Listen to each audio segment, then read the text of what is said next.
Thank you, Lehar, for hard work organizing it and keeping everything going on track. And good morning to everybody. Nice to see some of the people last week were here. And yeah, but some people weren't. So I'm going to start with just a bit of a refresh in brief, hopefully, of what we covered last time, just so you can follow the continuation. So today, just give credit, most of the translations I'm using would be Bhikkhu Bodhi's with some gender-neutral noun tweaks, and also there's notes of other people. If I use other people's, I'll note it. Okay, sense restraint formula. So last week, I was like, oh, I should make a slide about this. So I was like, no time last time, so I made a slide about it for today, which is, I'm very picky with translations. I like somebody's word, this one, but the other word, I like that one's. And so I just put together a compendium of choices for you. So on seeing a form at the bottom, I'm very much into crediting sources. I made it color-coded.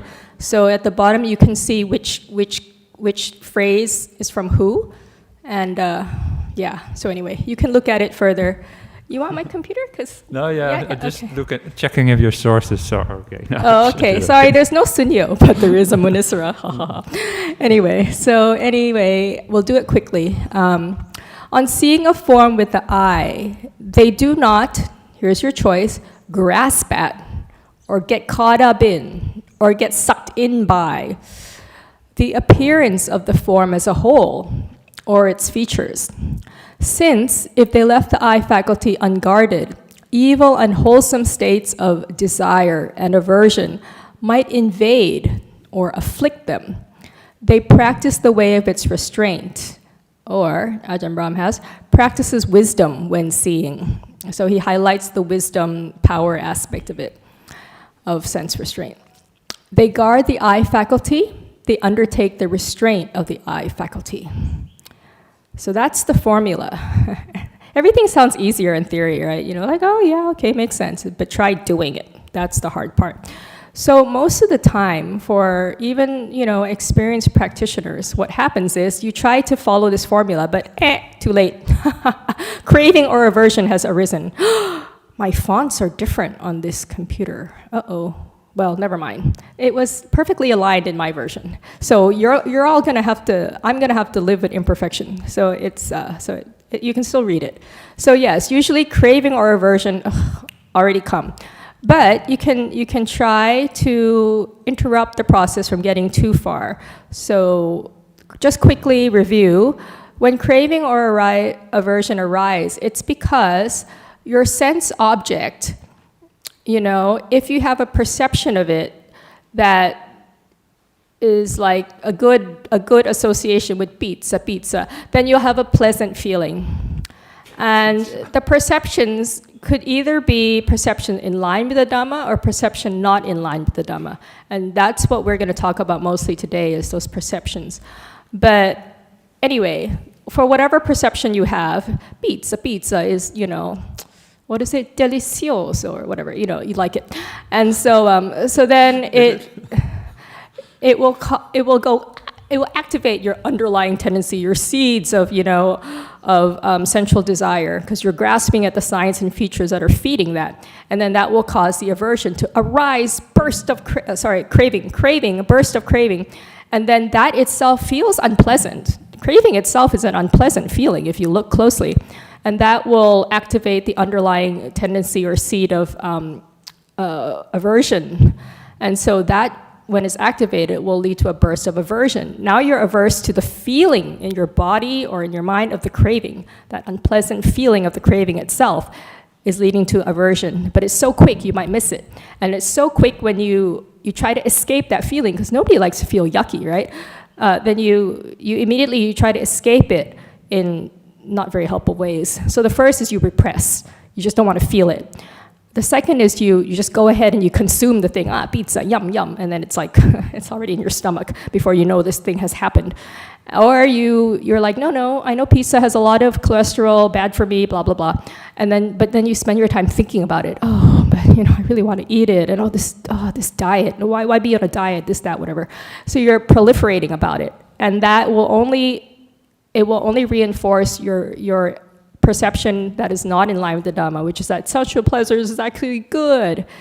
We're gonna talk a lot about how sensual pleasures is actually not good, but we'll get to that. So, hey, someone told me to talk slower today, but it's very hard when I have 64 slides that I'm ambitiously trying to get through. I suggest you just play this on like 50% speed if you want to review it in your own time. So I will try my best to be slower, but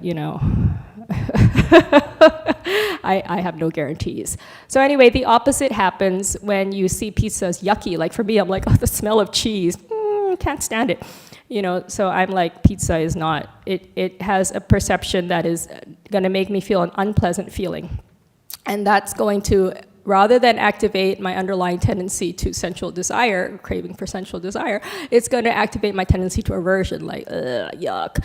And then the aversion itself also feels unpleasant. Everybody knows this. And that will in turn activate a seed of aversion, the underlying tendency of aversion again. And so I have aversion to the aversion, so that you can see this is spiraling into bad news. But again, most people, we don't want to feel that feeling of aversion. So we either repress, or this time rather than go and consume the thing, I don't want to eat the pizza, but I'll react to it. Why? Why did people get me pizza for Dana? Don't they know I'm from Asia? But anyway, whatever. Maybe I'll react by saying that out loud. So ungracious, it's Dana. But anyway, imagine I said that out loud, then I would have acted out on it. But the other way I can act out is I restrain myself. We don't say that in polite company, but I'm thinking in my mind, boy, oh boy, why do these people bring noodles or rice or whatever, That's what we're really thinking in the Dana line. Anyway. No, we're not. Venerable Sunyo won't. He'll be like, oh, no vegan choices for me, but that's okay. That's life. And, yeah. Right? Can't have pizza anyway. So yeah, he's cool and equanimous. Yes. So he's the slide last week about the wise person who just goes equanimity. That might be Venerable Sunyo. Not sure about that, but... Okay, well, anyway, I'll give him props because, I'll take it. So anyway, so there we go. That's what happens. And again, this will feed your perception not in line of the Dhamma, which is like, oh, it's okay to be averse, or, things, if I don't like them, it doesn't have, it causes an unpleasant feeling to arise, and it's proper that I feel aversion, these kinds of perceptions. We're going to get into aversion as well, and how we can, rejigger our perceptions so it's less likely that they arise. But we'll get to that in good time. Now, I actually worked on the slides more, which meant hours on Canva again. But I thought I would add some words to explain the green lines a bit better. If you can't see them on the screen, then please look at them, on the computer later on when you can download them. So the green lines are when you can interrupt the process from getting too far out of hand. So the first one is, again, when you feel the first pleasant or unpleasant feeling, this one is pleasant, you can be like, okay, I feel this feeling, I feel it in my body, so what? It's impermanent, big deal. And then you can let it arise and pass away. If you didn't catch it then, you can try again after you feel the craving and feel the unpleasantness of that in your body. Try that again. Too late, didn't make it there, then fine. Try again when you feel the aversion to the unpleasant feeling of craving, and you can try it again there. Oh, it didn't work, you've already repressed. Then what you can do is try to bring mindfulness to that repressed craving, or in the next slide, aversion, or feelings, unpleasant feelings that arise. Just try to bring mindfulness to them, and mindfulness to your process of repressing, because repression happens so fast that we don't realize we're doing it. So try to kind of, like Ajahn Brahm says, recognize the snake beforehand. Like if you have in mind that there's a snake, then you'll be more on the lookout for them. So if you have in mind repression could happen, you'll gear your mindfulness to notice that. So then that's something you can do. Or if you didn't repress, you acted out by actually consuming the object, then you can reflect on karma and how, karma has its results, every action has its consequences. Every time I consume something, out of sensual desire, I'm only ingraining that habit further in my mind, and what I will reap is suffering from the sensual pleasure, and also more and more tendency to react on my sensual pleasure by consuming. So that's something you can do, reflect on karma. And then the last arrow is, if you've already started thinking and proliferating, then you can use these techniques from Majjhima Nikaya 19 or 20 or 61. We'll talk about 19 and 20 today, where you try to, in the words of this great American female Zen teacher, Charlotte Joko-Beck, she says, drop the story, be in the body. Not easy to remember. So drop the storyline, the thoughts, the proliferation you're having about the beats or whatever, and just go back to your body and the physical sensation. And in that way, you can drop the story, because your mind is now focused on the physical sensation. So we'll look at that more closely in the next slides. But I'm not going to go into it. So the same is for aversion, so just similarly.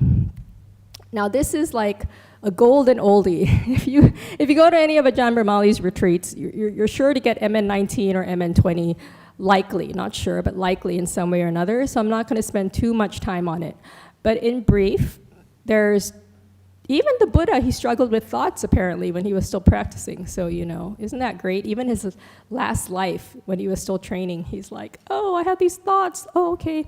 But he has enough mindfulness to be like, I will divide them into two categories. He didn't have a PowerPoint slide, but but in general, okay, the two ones are unwholesome thoughts, that's the black box of sensual desire or ill will, or non-caring is Ajahn Brahmali's. I thought I liked that. Non-caring. Usually it's like cruelty or harm or whatever, that's the usual translation. But I thought, yeah, not caring is another way to say it. So those are the unwholesome. Now the opposite is the wholesome. So renunciation of sensual desires, non-ill will, and non-harming.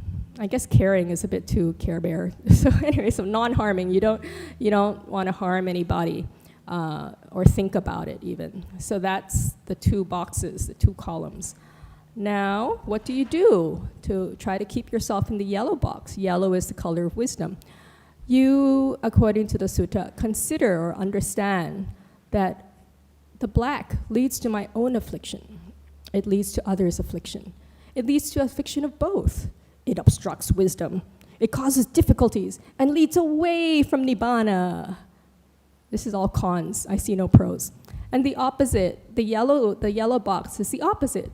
So it leads towards nibbana. It's the right direction. So when you reflect like this, you can abandon, remove, do away with the unwholesome thought.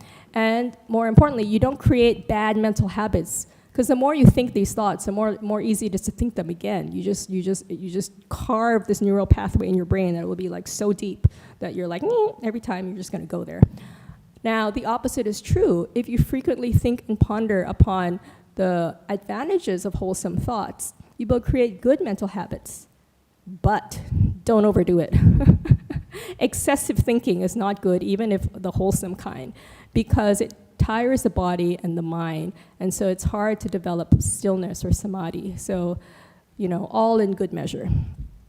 Now, just an asterisk, which is, it's all very well to say this, but in the moment, you're like, I kind of know it leads away from nibbana, but I want to keep going in that direction because, boy, this person, they really did something out of line, blah, blah, blah. Or, oh, it's just so beautiful.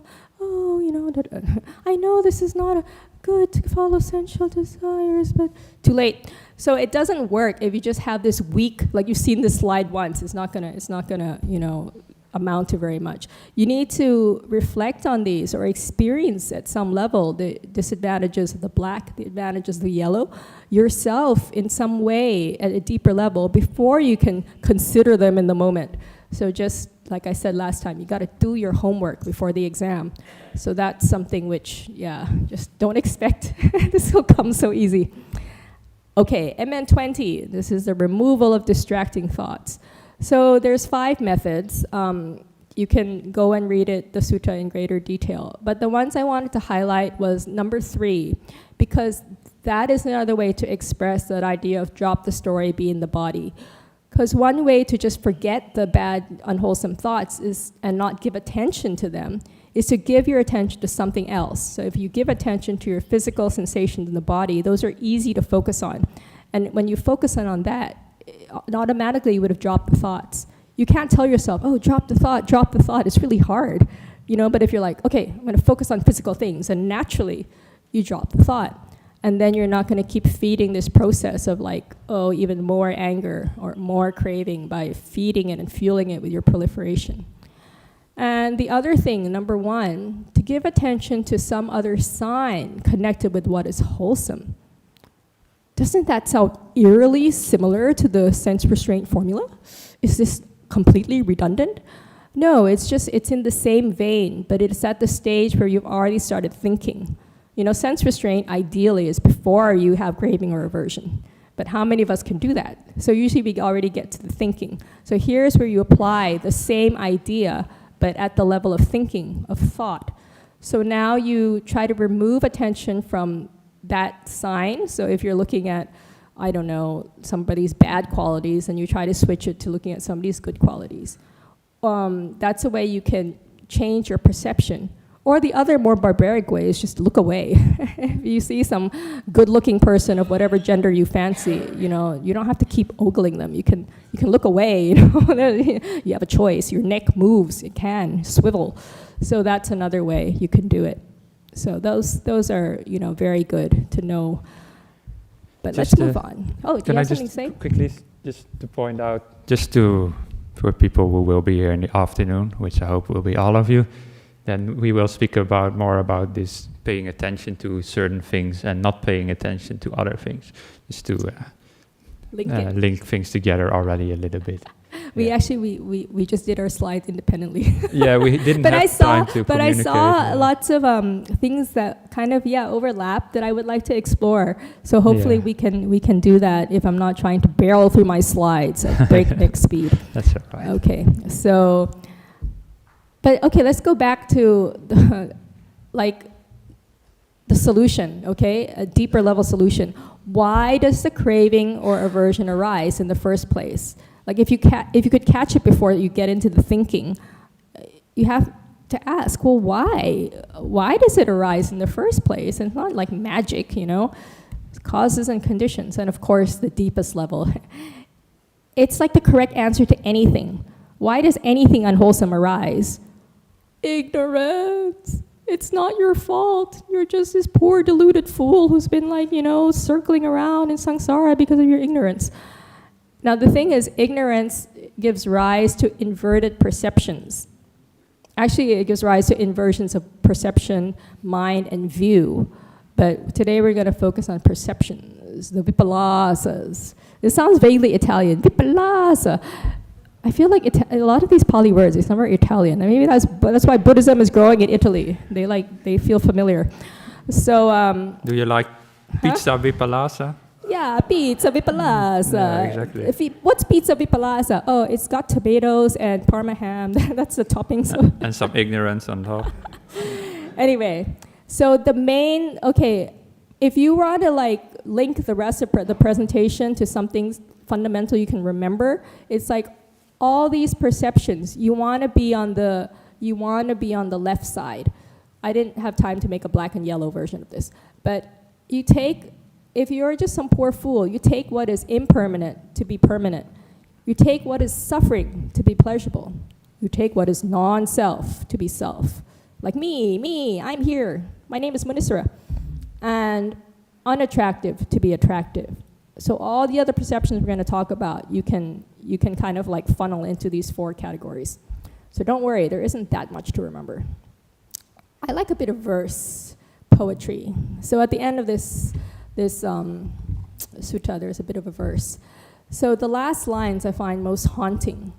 So beings resort to wrong views, their minds deranged, their perception twisted. When we're walking around, we don't think we're deranged people with our perceptions twisted, but we are. Until we're an arahant, we are beings that resort to wrong views. We are basically insane in the membrane. So that is our problem. All my pop culture references are ancient, so I'm glad many of you in this room are also ancient. no offense. So you will get them. Okay, now the perception of impermanence or unreliability or uncertainty. I kind of like that element of unreliability. It gives it a different flavor to it. That's Ajahn Chah, he often was like not sure in Thai. This not sureness is also a kind of an angle on anicca. But I feel like anicca is like the Swiss Army knife of perceptions. You can apply it to anything and it will work. Or again, in the words of Ajahn Chah, I keep quoting him because his picture is here. So I know this is early Buddhist text, but I feel, as he said, I thought it was very clever. He says, look, everything I say, you might not be able to find in the suttas, but it's definitely in the bookshelf of the Tipitaka. It's sort of in that general ambit of the suttas. So the ideas or the verbalization may not be like, oh, quote chapter and verse, but it's sort of there in the idea of it, the general trend of it. So he says, if you have problems with sense restraint, just chop it off with anicca. Whatever it is, just chop it off with anicca. So I'm like, oh, that's easy. Just remember one thing. If you take nothing away from today, then just remember the Swiss Army knife of the anicca. Pack it in your Dharma pocket. It will be handy. Because I already talked about how, I will advertise, as the Buddha said, why it's so great. The radiance of all the stars is not worth a 16th part of the moon's radiance. So the moon's radiance is said to be the best of them all. It was full moon night last night. So anybody saw the full moon? The radiance was unbelievable. So in the same way, when the perception of impermanence is developed and cultivated, it eliminates all desire for sensual pleasures and for rebirth in future life. It eliminates all ignorance and eradicates all conceit, I am. Yeah. So impermanence of what? I mean, you can do it in many ways, but one of them that is, of course, going to be like really fundamental is the impermanence of all your 5 aggregates: form, feeling, perception, sankhara, your choices, sometimes will, however you translate it, and consciousness. So we already talked about the key of focusing on the impermanence of those feelings. Like in that chart, I kept talking about physical sensations, feelings, technically, the physical sensations are potapa. They are a sense object. But they are laced with Vedana. They're either pleasant, unpleasant, or neutral. And so how you can be like, forget it, I'm not going to make a big deal about it, is to see that they're impermanent. They will change as their conditions that they are arisen dependently on change. So like, it's not a big deal, dude. Don't like make a whole fuss and bother about them. So that's really key. But you can also apply the perception of impermanence to like all sorts of things, like our perceptions of things and people who we hate today, we could love tomorrow. Who we love today, it's a thin line between love and hate. We could, divorce tomorrow. So it's impermanent. And then the attractive qualities or the unattractive qualities of things and people, they're shifting. They themselves change. Our perceptions change. Don't have to make a big deal about it. Our thoughts, our views also change, and the gratification we get from sensual pleasures is short-lived, so they change, they're gone. And our physical condition, our health or illness, it changes. You could get sick tomorrow, but you won't be sick forever. You'll die, or you'll get better. So like, don't worry. It's so easy to say, but when I get sick, I worry because that's what you do if you're me. Okay, and external physical conditions, they can change. So like whatever's, you can be calm and equanimous, like equanimous people. Okay, now, isn't it cute? What's so wrong with a cute little penguin holding a balloon? It says, fear me. I don't fear him. He's cute. Right? How many of you fear him? He's just a little harmless penguin.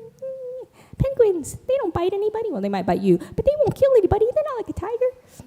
Yeah, but why should you fear him or her? Gender neutral penguin, I don't know what it is. Why? Do you know why? Yeah, dangers and sensual pleasures. What is it? You're getting lost in the cute graphic. That is a form of sensual pleasure. Sensual pleasure is pleasure through any of the 5 senses. It doesn't just mean the stuff, that X-rated stuff. So I know this is not a popular topic. I was warned that lay people, they don't really want to hear about this. They like their sensual pleasures and stuffs. And if you talk too much about this, they're just never going to come back to Dhammaloka. I take the risk. I take the risk because it needs to be said. Needs to be said. So steel yourself, plug your ears if you don't want to hear it. But the Buddha did say, in many words and many suttas, that they're dangerous. So sensual pleasures have been compared to a whole bunch of scary things by the Blessed One. Penguins. Huh? To penguins. Yeah, he gave you a warning. Fear him.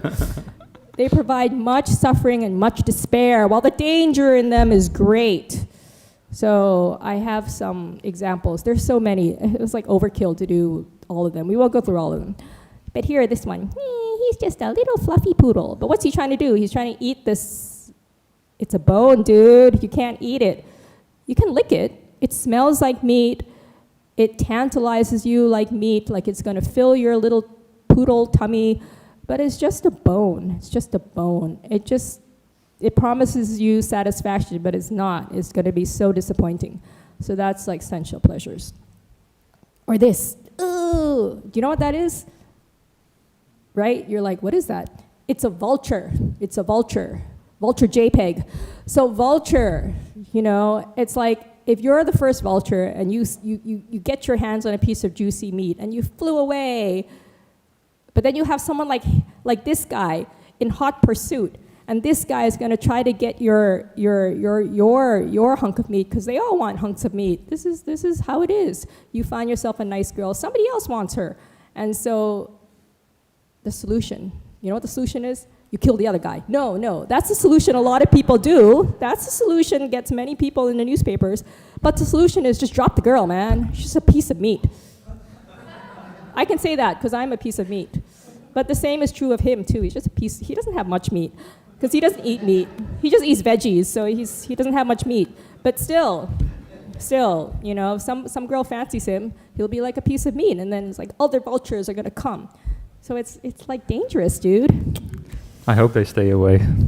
Anyway, okay, this one, a grass torch. So suppose you were a man, because what can I say? Men, they really get into sensual pleasures. So women do too, different kinds. So if you took a blazing grass torch and it went against the wind, what would happen? You would get to the other sutta where you're supposed to practice like your hair is on fire. So anyway, dangerous. You don't want to play with fire. And there's all sorts of stuff. Sometimes you're like, charcoal pit. You're like, what? This is like OTT, all this stuff. Sometimes they get a bit much. They're like, anyway, we'll get to more. Because you think charcoal pit is like graphic. Then you've got... Oh, here's the good news. If you think about it like that, you perceive it like that, you reflect like that, you're going to be like this. You see, you don't know if he's a boy or girl. He's like got this weird robe that's like a T-shirt. So are you a girl monastic or a boy monastic? Gender neutral. So it's a good picture. So anyway, if you see as it actually is like this, then you develop equanimity. And not just any old plain equanimity. Not just any old, it is Venerable Upekkha. It is the kind of equanimity that is like fourth jhana, where all clinging to the material things of the world utterly cease. So you can't get in no fourth jhana if you're like, oh, the penguin, You can't. That's why you fear the penguin. Okay, now let's get more graphic. The leper. I was trying to look for cute graphics about lepers, but I really couldn't find any. I was looking. Like again and again. So nobody wants to make cute cartoons of lepers. They just want penguins. Okay, so anyway. So there's a leper. So he's cauterizing his wounds over a charcoal pit. Because if you're a leper and it's like you have all these sores that are so itchy and they just feel terrible, even that feels better. Even to have some like burning fire on your body feels better than that. So that's what happens with beings who are into sensuality. They burn with the fever of it. And they have broken faculties. They think it's pleasant. Even though it's like as unpleasant and dangerous and painful as a fire, they have the distorted perception as it's pleasant because they are afflicted by their leprosy. They're craving for sensual desire. So that's one part of the problem. The other problem is with the leper, the more he scratches or even the more he cauterizes his wounds, actually, they become worse. They become fouler, more evil-smelling and infected. And yet, you've all had this. You're like, I have a tick bite. I know if I scratch it, it's just going to get worse. And it's just going to I don't know, it's going to fester. But, it feels so good to scratch the damn thing because ticks, their bites they're very itchy. They're worse than mosquitoes. I don't know why people complain about mosquitoes in Thailand. I'm like, I got ticks in Australia, like 10 times worse. So anyway, so you scratch them, but it makes it worse. So it's the same. When you indulge in your essential pleasures, they're dangerous because it makes it more and more, insatiable. Every time you give into your craving, then your craving increases. And so you don't need a cute penguin. You need 10 of them. You need a whole Antarctica of cute penguins, and it's just never going to be enough. So that's why you should fear the little guy. Okay, so the other thing is, if you're like someone who has gone beyond sensual pleasures, you're like, I found something better. It's a delight that surpasses even divine bliss. So if someone's going to be like, what do you miss? If they ask a monastic, what do you miss about lay life? Poor things, Don't you wish you could do things like us, watch Netflix all day and, go shopping and whatever? But we're like, I do not envy what is it sounds so terrible. I do not envy what is inferior, nor delight therein. So we're only if you're like, fourth jhana, or jhana, can you really say that, with oomph. But anyway, that's the idea.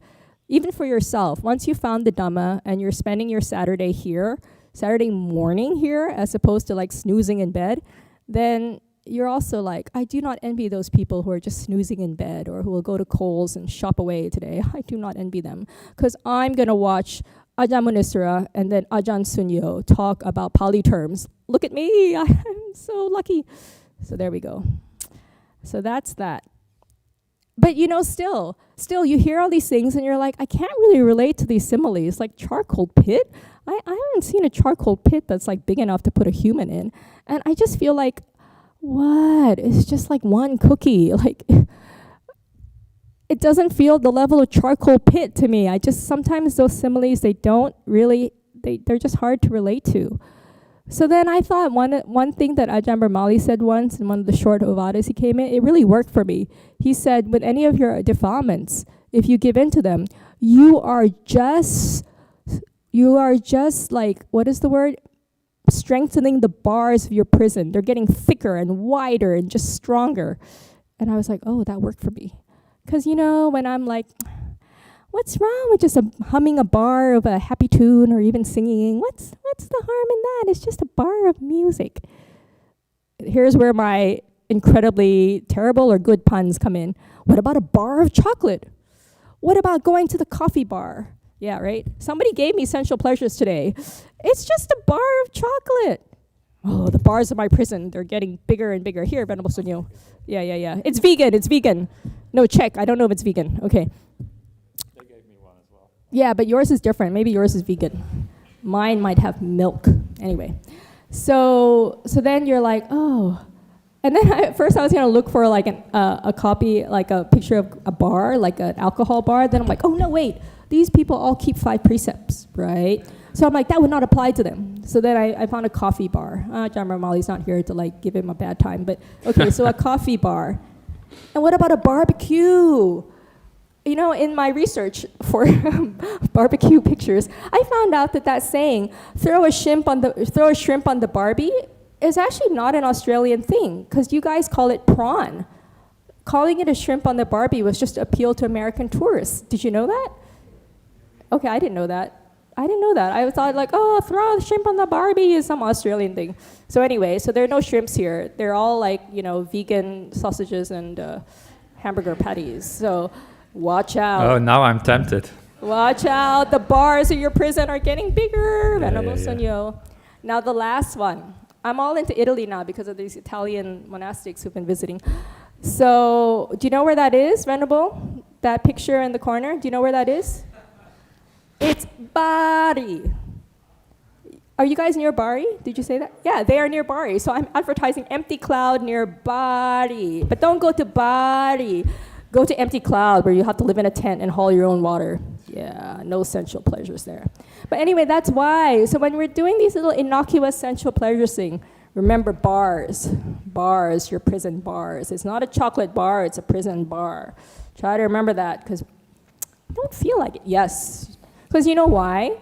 Not only if you're attached to the sensual pleasures, not only will that impede your ability to get into deeper meditation and actually see the Dhamma in a more penetrative way, but also it just keeps you in samsara, and it keeps you in samsara as a person with a body in the five senses.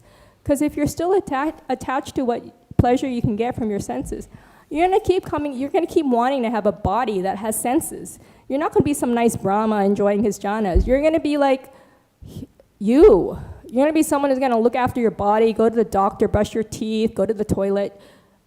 Isn't that enough to be like, oh my God, fear the penguin, fear the penguin. I do not want to have to go to the doctor again. Anyway, okay, so yeah, oh my God, it's 9. No, it's only 9, okay. So the other part is aversion. Everybody likes to hear about aversion and how to get out of it, because we know that's suffering. We don't want to give up our coffee, but we don't want to keep hating the people that trigger us and, give us a hard time, because it feels horrible for us. We know that. Everybody wants to ask, how do you manage your anger? How do you work with your anger? Nobody likes anger. And we have anger towards all sorts of things, but the biggest thing in most of our lives is people.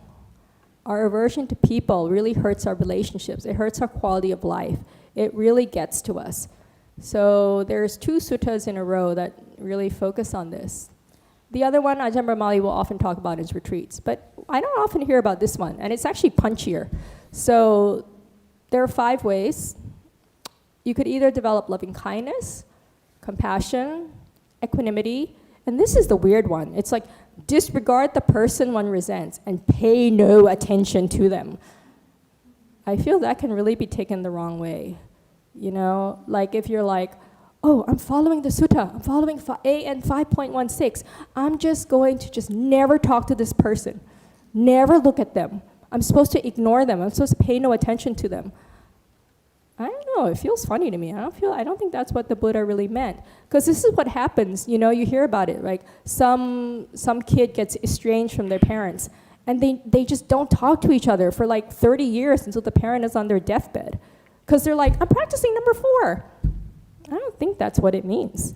Because when you do that, when you just cut them off, basically what you're doing is you've frozen your last perception of them, your last interaction with them. You're just stuck on that one perception that is it's a perception that is going to lead to aversion, And then because you have no more interaction with them, you're never going to be able to change that perception, and you're just like frozen on that one, and you're so focused on it. You can't even remember the good perceptions that came before, the good times you had with your parent or your wife or whatever. It's like, no, I'm going to just not pay attention to them.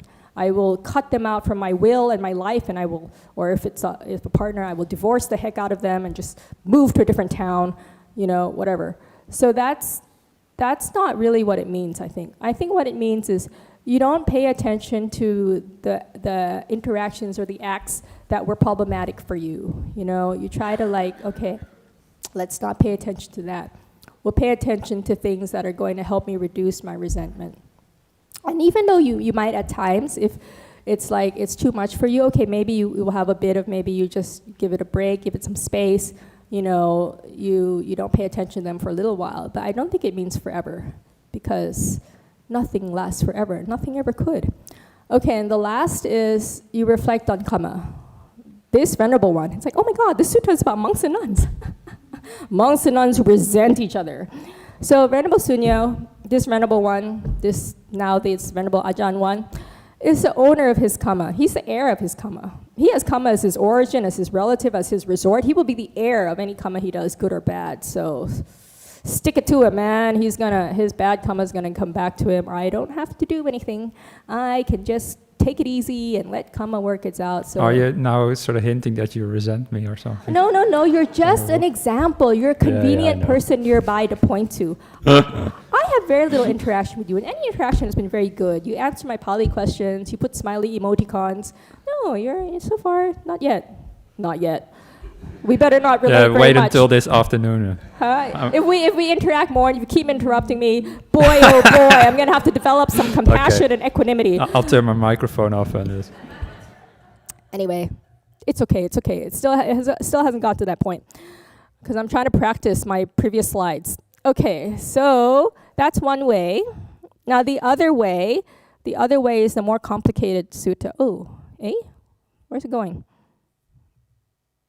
I didn't do separate slides. Okay, so the other sutta is the next one, which has beautiful similes. They're so evocative. I find these similes very useful and very helpful.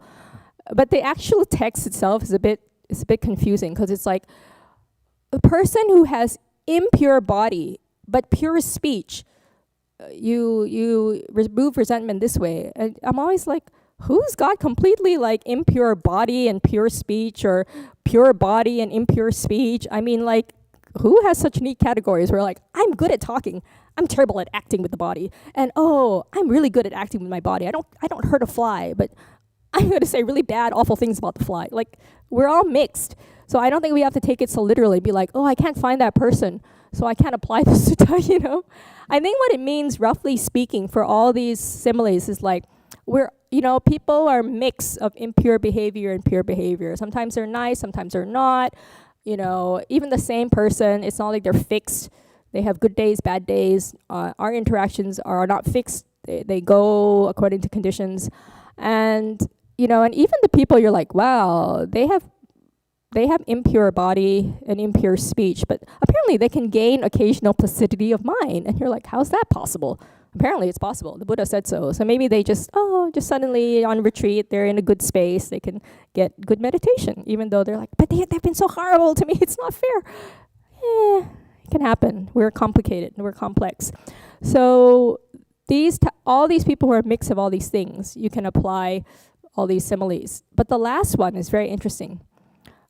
Even a person with pure body and speech, and even occasionally gets good meditation, you could still resent them from time to time, which is why, Venerable Sunyo, I might be able to resent you from time to time, even though such a nice person, right? Have you ever had this experience? You're like, oh my God, they're so good, they're so kind, but yeah, right? And people are nodding. And the Buddha knew, so he has a simile for you too. So look, I found all these free pictures. So the first one, suppose a rag-robed bhikkhu sees a rag by the roadside. He would press it down with his left foot, spread it out with his right foot, unless he has a knee injury, and tear off an intact section and take it away with him. There's still something you can use from this discarded dirty rag. It's not all dirty. And, so if you think, I'm going to cut this person out of my life, but they might have a little corner of clean rag that you could use on your robe. So, not so quick to throw people away. And the other one, okay, now here's someone with impure speech and pure body or whatever. Okay, suppose there is a pond covered with algae and water plants. A man might arrive, afflicted and oppressed by the heat, weary, thirsty, and parched. He would plunge into the pond. You're like, really? It looks dirty, really dirty. But he knows it's just the top is dirty. And sweep away the algae and water plants with his hands and drink from his cupped hands and then leave. So it's like there's actually pure water that's actually potable. You could actually even drink it, even though it looks so yucky on top. It's actually, there's a lot of good there. So let's not judge a book by its cover or a pond by its algae. Let's look deeper. So that's something we can remember. And here's someone who's like, it's really hard for me to find any good qualities. I'm looking, but like, it's really hard. I can't see any. But suppose there is even a little water in a puddle. Then a person might arrive, afflicted, like the previous guy, and he would think, this little bit of water in the puddle, okay, it's not a big pond, but it's still a little bit of water that will do me some good. I mean, I'm about to die of dehydration. If I try to drink it with my cupped hands or a vessel, I can't even use a cup, but I will get down on all fours like these cows. See, they know what they're doing. They're like, ooh, there's a bit of water. I'm going to suck it up and use it. It's still water. It's still going to keep you from dying. So like some people, you might be like, oh, they're just terrible. But there's goodness in them that you could, take some nourishment from. Now this one, okay, this one I gave a photo credit because I couldn't find it completely free. So this one is some guy traveling alone, but he's really sick. And, he's so far from the, Serpentine, but so far from Gijiganap. He's just in the middle of nowhere, and, it's Perth. Actually, there are a lot of doctors in Perth. Never mind. So he's like, he won't be able to find suitable food or medicine or, a qualified attendant. He's just stuffed. So if you were another man or woman traveling along that highway, and you might see him, even though he might be some terrible guy, or so you think, but you would feel compassion and sympathy and tender concern, thinking, may this man obtain a suitable food or suitable medicine, qualified attendant. May he get to meet the leaders of the village district so that he does not have to encounter calamity and disaster. Right? It's so easy for us to bring up compassion when we see someone who's like really in a terrible condition and you really fear for them. You're like, oh my God, I hope they find a good doctor. I hope their cancer is treated well or whatever. So even though normally you're like, oh, this person gets on my nerves, when they're really sick, you're like, oh dear, I hope they'll be okay. And that's how you can arise, some kind of metta and compassion rather than aversion. And finally, the person who's so great, they're like a pond with clear, sweet, cool water with smooth banks. It's delightful. And if you were thirsty, you would be able to just go and drink and bathe and everything in this nice pond. And then you could get up and sit under a tree. It's just so lovely. So why am I going to focus on that one tiny thing they did to me that hurt my feelings when they're just this gorgeous pond? Why don't I go sit under a tree instead of just, kvetch about like the one worm I found in this picture, So do that. So these are really beautiful similes. You can just try to remember the similes. That's what I love about the Buddhist teachings, powerful similes. Like sometimes the text is quite dry. Just get to the similes and remember the similes. They're good. Now this is mine. Corny puns. Metta makes everything better. So the other perception you can always use is metta. It's like an herbal metta medicine, magic cure-all, brewing on this bunch of logs. So first of all, it can be useful to frame it as metta to yourself, to try to let go of desire and aversion, because you could think, may I not burn with sensual desire and aversion. It's horrible for me. So out of metta and love for yourself, give up the penguin, give up all of that, and give up the hatred to the penguin when he pisses you off. It's not good for me. And then also, of course, metta to them. May they be happy. May they be free of aversion. If someone hates your guts and then you hate their guts, and it's just this cycle of aversion, then may they be free of their aversion too, because it sucks for them. And then you can have metta to your own desire and aversion. Usually we don't like it, right? I said when it comes up, it's unpleasant, so we want to escape. But rather than escape, just have metta and be like, welcome. Or if not, welcome, because that's a bit much sometimes. You're like, no, I don't welcome you. You suck. It feels horrible. But okay, then at least just tell yourself, it's okay, I feel this way. It's okay, I feel this way. I don't need to repress it. It's okay, I feel like crap. It's okay. So that's metta to your own feelings. And then metta to pain or illness. Rather than say, I got to cure it. You can say, you can stay as long as you like, because it's always going to take longer to recover than I would like it to. So just go ahead. So just applying metta is also like another Swiss Army knife, but I didn't want to use a knife picture because that seems a bit not congruent with metta. Okay, and then there's also other perceptions to develop. So go to AN 1060, Girimananda, famous sutta. You have a whole bunch of them there. Some of them we already talked about, but some of them like, non-delight in the entire world or unattractiveness in the body. These are things you can also develop to try to get over some of those unwholesome states. Oh, very good. I finished sense restraint, or at least my slides about it. And it's only 9:25. So maybe now is a good time to go for a break, and you can do as you need, and we'll come back for mindfulness and sampajanya. So that's coming up soon. Don't want to miss it. Okay, please, at your ease. For 5 minutes or something, Venerable? Yeah, I think it was 5 minutes, Lehar said. So back in 5, probably 7.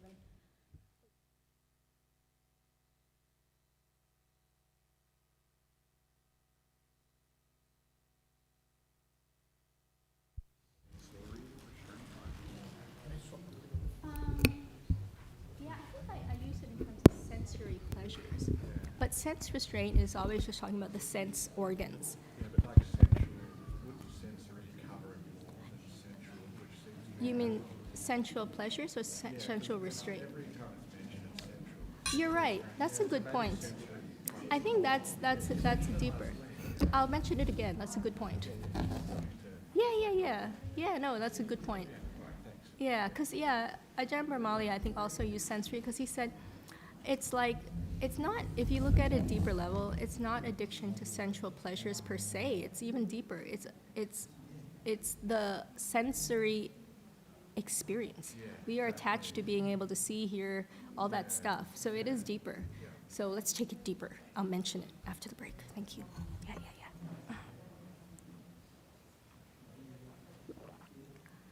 Wait, what did she say? She said take questions after the break? Is that what she said? Or? Oh, I didn't.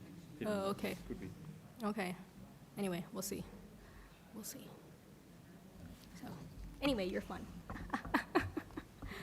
I feel like I can banter with you, so that's good. And Yeah, feel free to add your 2 cents if you see anything. Yeah, but no, I want you to go through all your slides, so I turned off my microphone. You're very Can't kind. interrupt.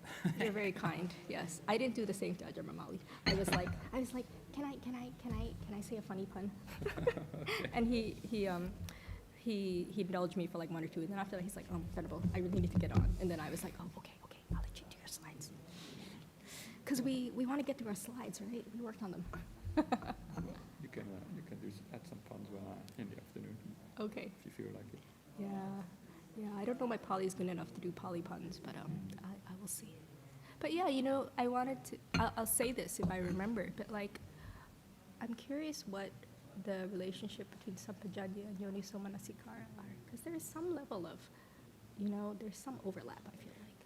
Yeah, it's sometimes when we have these Pali terms, we try to box them in very strict categories, but they're just, in a way, they're just words. Buddha uses to teach the deeper underlying principles. Yeah. If that makes sense. So, Oh wait, sorry. this is Right, I think we're supposed to be silent.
Yes, go for it. Does she need a mic? Or?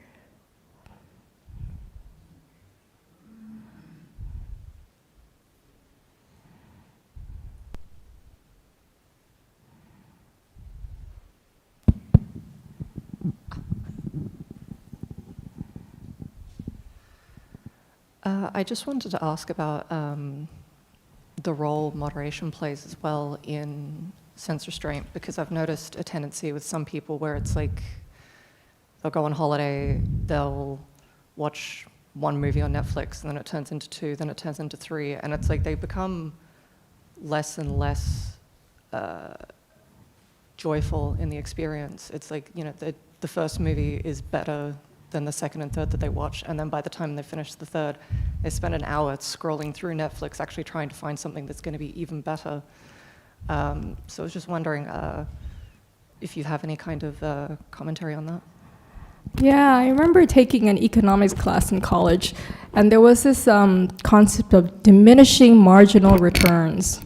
And that's exactly what you're talking about. It's like the first movie, or even the first half of the movie, is like, yeah. Then after a while, this is what the Buddha was saying about when you indulge your cravings, the craving only gets stronger. So you need something even more exciting to excite you. And that's something which, yeah, the second movie or the third movie, it's already diminishing marginal returns. So I guess if you're, try to taper off essential pleasures, that's a really useful thing to notice. So that, it's, if you, still watch the occasional movie from time to time, then to just try to stick to one movie and not, again, because the problem is now we have Netflix. Before you just had your Saturday night movie on your local TV station channel out of the 4 TV channels, and then so you had sense restraint imposed on you. You don't have so much to resist. But now, ever since the advent of HBO and then now Netflix and then constant streaming, oh, my heart goes out to you. Like, it's just so hard now. So yeah, remembering moderation is really key, and we'll talk about moderation more later on when we're talking about this whole practice of mindfulness. And I'm just going to use the Pali term because I'm picky about translations. I'm not happy with any of them. Sati and sampajanya. That's knowing moderation requires sati sampajanya, and sense restraint is like being able to act upon your mindfulness of the fact that I'm really taking it too far now, but I cannot restrain because you haven't built up your sense restraint muscles. So that's a really good point. Thank you. Just in addition to that as well, I've also noticed that a lot of the times the fantasy of indulging in sensual pleasures is actually more pleasurable than actually fulfilling it. And to add on to that, it's something I've also noticed that when it comes to what people are interested in, say if we look at movies, for example, some people are more interested in action films, some people are more interested in horror. But it feels like the enjoyment that people get out of that is constrained by how the mind views that. Whereas it was really interesting to kind of notice that some of my more joyful meditation experiences, it gets closer to a more pure form of enjoyment that's not bound by an external object, even though I think it would be a bit of a mistake to think that it's the external object that we're getting some kind of pleasure from, because it's the way the mind views it. Yeah, that's really insightful. And it's great to hear that you were able to experience that thing where the Buddha talks about, these sensual pleasures are inferior, because you found some joy in meditation that's better. And a lot of the fun is in the fantasizing part, because what reality can live up to your fantasies, right? Dreaming about the vacation to Bari or Bali or whatever. I mean, it looks so nice in the pictures, right? But then when you get there, it's like, oh, the aircon in your room doesn't work, or the plumbing doesn't work, and then, oh, there's a storm, so you can't actually go to the beach. And it's just reality is never as good as the brochures. That's why when they sell their their product, they're not gonna take pictures of reality. They're not gonna take a picture of the typhoon whipping through Bali and be like, here's your next holiday, So it's good to remind yourself. That's a really skillful means to use wisdom to exercise sense restraint, is when you reflect like that, how much gratification am I really going to get from this? And when you see that it's not much, it's a lot easier to give them up, because it's like you're giving up something that's not great anyway, you know? And it is. It's what the mind adds to it. That's why perception is so important, developing our perceptions that are in line with reality. Because the more we have those proper perceptions, then the sense restraint happens. Because you're right, it's actually an exercise in the mind. So that's a really great point. I think just to summarize that, and I'm just like making sure I'm on the right path with this as well, but it seems like to me the kind of the point of all of this is to realize that we do have that capacity for joy, but it is something that if we make it unbound by these external objects, that really the idea is we're taking control of our ability to generate that joy. Yeah.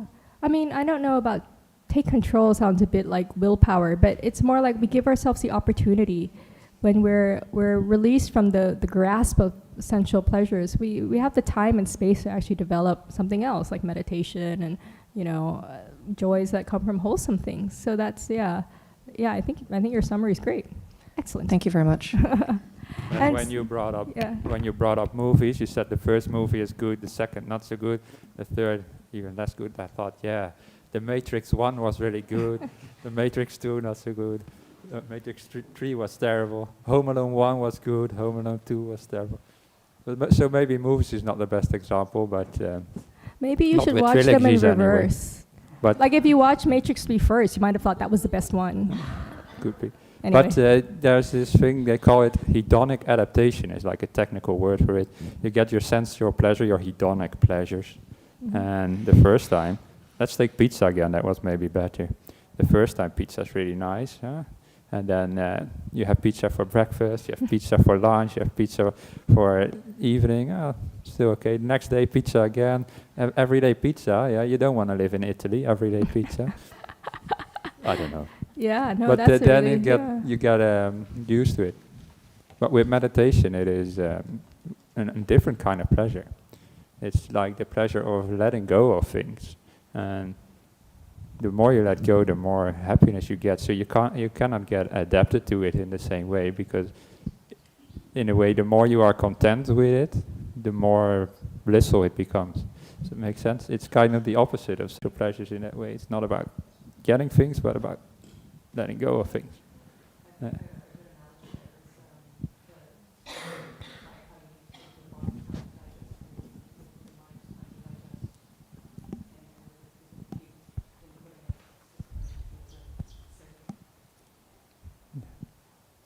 Yeah.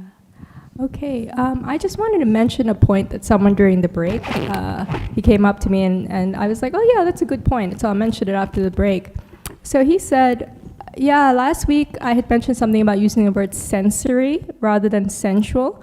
And oftentimes it's translated as sensual pleasures because that's a word people know and can understand, whereas sensory pleasure, it's a deeper concept. But it's true. The deeper concept is that we're addicted not only to pleasurable sense contact, we're just addicted to having sensory experience because it confirms that I exist, and it confirms I exist in a familiar world of the five senses.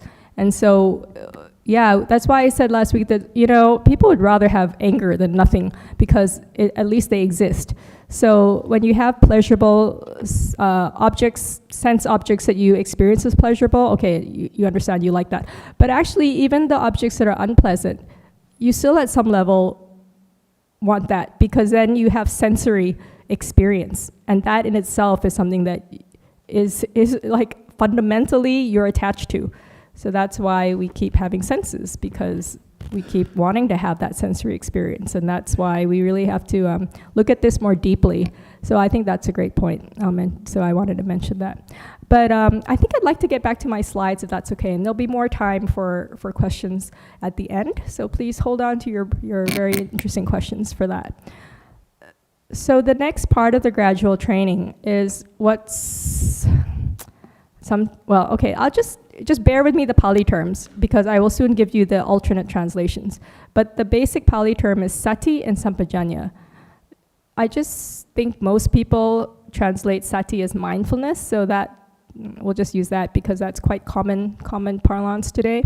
But the next one, Bhante Sujato translated it as situational awareness, which I used to think, oh, brilliant, he came up with that term.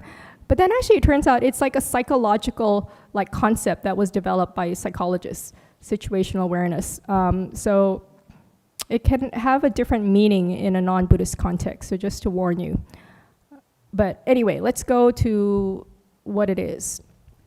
So the stock passage in Gradual Training is, they act with situational awareness / sampajañña when going out or going forward and coming back, looking ahead and looking aside, bending and extending the limbs, bearing, I think wearing the robes, and bearing or carrying your outer robe and bowl, eating, drinking, chewing and tasting, urinating and defecating, walking, standing, sitting, sleeping, or when you're asleep or when you're awake, and speaking and keeping silent.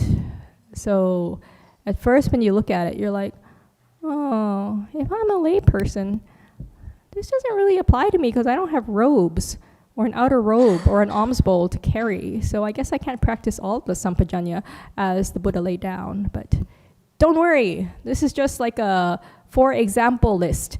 And there are other activities that are outside of it, like, I don't know, think of some movement that is not on this list. I'm sure it exists. And it's like you could be wearing your clothes and carrying your, I don't know, what you eat out of, your Uber bag or whatever, you know, like it could be just anything related to daily life activities. And the thing is, there are some things in modern life that are not including here. Like I think it should be added texting. That should be one of the things you should have sati sampajañña with. So yeah, but basically the idea is that in your normal daily day-to-day activities, that is not a time to be like, oh, I'm so busy I can't practice.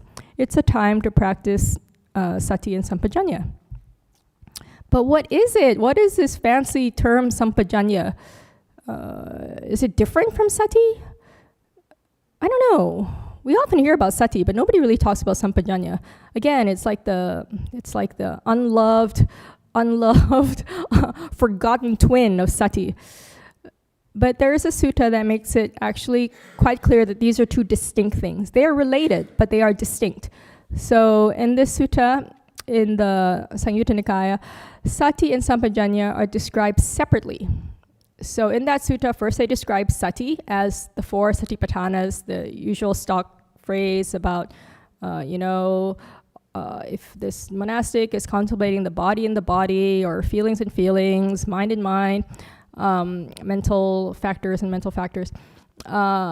he's ardent, clearly comprehending, mindful, having removed covetousness and displeasure in regard to the world, he dwells contemplating, etc., etc. So even in this stock passage, you can see that clearly comprehending sampajañña and mindful satima they're different. There's like different words. So they're like different concepts.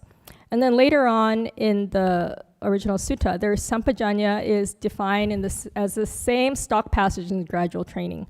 So how monastics as a monastic exercise clear comprehension. He's one who acts with clear comprehension when going forward, back, etc., etc. So that's, anyway, what you make of these definitions is this different matter. It's just that they are defined differently. So that is the evidence that they are separate concepts.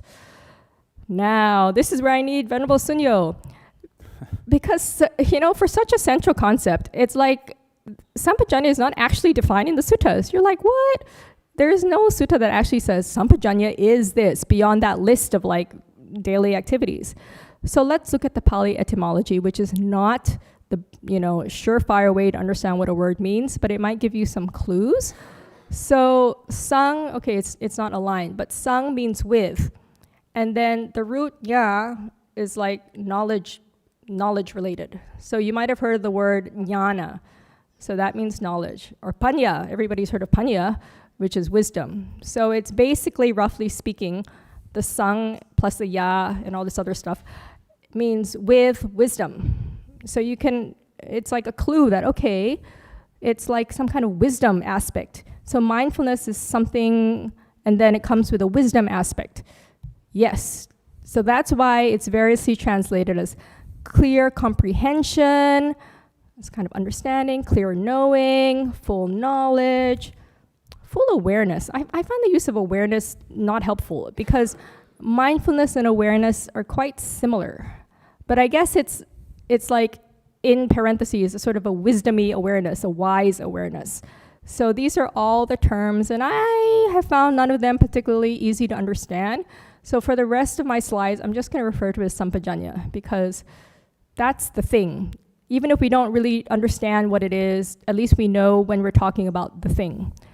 Okay, so here, what is sampajañña? How is it different from sati? Who has watched Bananas in Pajamas? Hi, I'm B1, I'm B2. So anyway, so then here's S1 and S2. So S1 is sati. And I have to credit Ajahn Jayasara with this. Very long ago when I went to one of his retreats as a layperson, he encapsulated as sati is not forgetting. He said it in Thai where it's punchier. And sampajañña is not getting lost. So sati is mai long, sampajañña is mai loom. Sati is mai loom, and sampajañña is mai long. So who's Thai here? Never mind. Maybe some people watching online are Thai. But to credit him in the language he said it in, I say the Thai. So sati is not forgetting what's happening in the present moment. It just has to sati is just like, oh, this is happening. I know this is happening. He's not particularly wise. He's just like, okay, I know. But then sampajañña is like, oh yeah, but what about it? What about it? I'm gonna know this wisely. So that's the partnership. Another way to kind of talk about it, this is an oversimplification, but bear with me, because we're looking at bananas in pajamas. So an oversimplification would be to say that sati is concerned with the what's going on, what's happening. And sampajañña is concerned with why and the how. You know, that annoying toddler who's like, but why? I was that annoying toddler, and I still am. Ask Ajahn Brahmali, how many questions of, but why do I ask?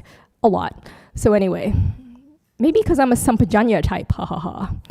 Okay, so. You're banana B. I know, I'm S2. Are you S1? Anyway, Yeah, you seem so, wise, so maybe you're S2. Okay. I haven't seen bananas in pajamas. You haven't? Oh, those people in Netherlands, they're like deprived. It's like the greatest thing. We Anyway. got penguin though. Huh? Do we have penguin? What's that? No? No, is that a cartoon? Yeah, it's a clay animation of a penguin. Yeah, they know. Oh, see? Penguin. Yeah. Fear him. He's cute. That's why. Yeah, so... Anyway, that okay, has no, nothing to do with... if I could sort of make it into an allowable thing, like a documentary of Netherlands culture, then maybe I'll get to watch it. Okay, so back to something more weighty. What is sampajañña? So this is why, when the suttas don't tell you, that's why you have commentaries. Because the people back then, too, these ancient commentators were like, what? This concept is not defined. And people keep asking me, what is sampajañña? So the commentators were like, okay, I'm going to do my best to explain it. You know, I'm going to give it my best shot. And so the commentaries like the Samyutta Nikaya Takata, they have broken it down into 4 kinds of sampajañña. And I know this is an EBT kind of workshop, but this is fairly EBT, you know? So I'm going to put it in there, because otherwise you have no material. All you have is going forward, coming back, bending, flexing your limbs. And you're like, but what is it? I don't know, but you're supposed to exercise it when you bend and flex your limbs. It's like not that helpful. So, but I found these concepts very helpful, especially the first 2. So the first is keeping in mind purpose, discerning a worthy purpose in one's intended action. Why am I doing this thing? And then suitability, discerning a suitable means of achieving one's aim. So how should I do it so I can accomplish why I'm doing it? And doing it is what I'm doing. You know what I'm saying? You get it? Okay. So the last 2 are they're a bit more obscure. So the third is resort. You're like, what? The resort in Bari or Bali? Why is he talking about resorts? No, he's talking about gochara, Pali term. So it means sort of like where you roam. And so maintaining awareness of one's meditation subject when engaged in various activities. So rather than have your mind roaming all over the place to Netflix land, you're like, what am I doing? I'm presenting slides. And I'm maintaining awareness of meditation subject. What does that mean? We'll get to it. And, oh yeah, I should explain them with the particular slides. Here we'll just run through. So the last is reality or non-delusion. So discerning one's actions as conditioned processes, devoid of substantial self. Anatta. Deep. Okay, now purpose. Why? So one's purpose can be quite mundane and, just a practical purpose. Look, if I want to get out of the door, and it's cold outside, okay, I need to put on my things, okay, I have to know how to put on my clothes properly. I watched this fascinating documentary of how people live in Siberia, where it gets to be negative 64 degrees. You're like, what is that? Negative 64, I don't like it when it's negative 1. I don't like it when it's like 5 degrees. So you have to know how to dress for that weather. So you have to know how to accomplish your practical purpose. But there's also a higher spiritual purpose, growth in the Dhamma, and ultimately liberation. So having one's ultimate aims in mind when we do our normal activities is very helpful for our practice. So you keep that in mind so you don't get sidetracked by actions that are not in line with it, like, oh, I'm supposed to abandon sensual pleasures, but after this hamburger or whatever, So keep it in mind. Now, how? That's the tricky part. You have to consider time, place, individual character of the person you're dealing with, or even your own individual character. How do you do your actions in a way that is actually appropriate so that your purpose is achieved? Because you can have the most highfalutin purposes, but if you don't have the wisdom to know how to do it, it's going to flop. So this is skillfulness in the choice of the right means. So skillful means is upaya. So that's something which we all have to develop through trial and error, through experience. Oh, I said it this way and the person looked really offended. Okay, don't say it that way. Whatever, we all do this naturally. So this is sort of just concretizing what we do into something that you can actually see as, discrete and aspects of Sampajañña. Now, this is the weirder one, domain.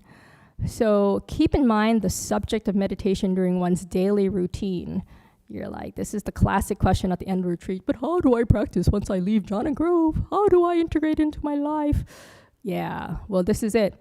So you try to either you blend your subject of meditation with the activity at hand, or the activity at hand should be placed in the framework of the meditation, so that the activity at hand is sort of an illustration of it. So for instance, you can contemplate the 4 elements as you eat, rather than just shoving it into your mouth. You can be like, oh, this is the solid part, this is the watery part, this is the whatever. And that way you can sort of blend your meditation subject into your normal Sampajañña activities. And if it's really artificial to try to do it that way, then if you consider your subject of meditation mindfulness in all activities, this is a controversial idea, but let's say you do, then you can just achieve this by trying to remain mindful in your various activities. And so it's said in the old kind of oral tradition or commentary literature that the 4 satipatthanas are the definition of kochara or domain. So try to keep yourself within the 4 satipatthanas in your daily life. Satipatthana at the lower level, of course. Okay, and finally, non-delusion about non-self. So this is, of course, just a theoretical understanding of it. I mean, unless you're like very highly realized, you're a noble one, you can't really know it at an experiential level. But even just the concept of non-self, if you repeatedly and constantly apply this to particular instances of your thoughts or your actions in daily life, or you try to view these acts of body, speech, mind, or even the components of your personhood, the aggregates or the khandhas, as impersonal processes, just trying to put it in there, it helps, right? I mean, we've done this. We try to be like, oh, okay, this poor person that's bugging me, they're conditioned, they can't help it. And the way I'm reacting to them is just conditioned, I can't help it. Or my love of French fries is just conditioned, I can't help it. My hankering for them, my actually eating them, it's conditioned, I can't help it.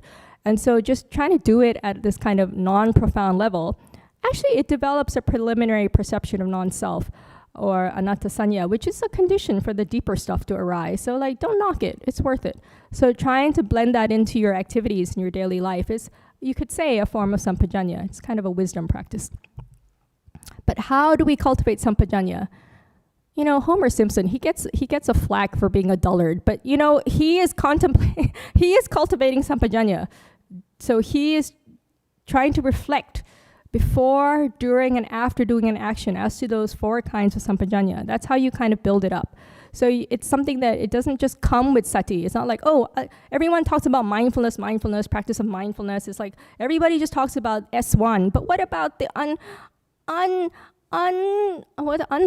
B2 or S2, the other banana?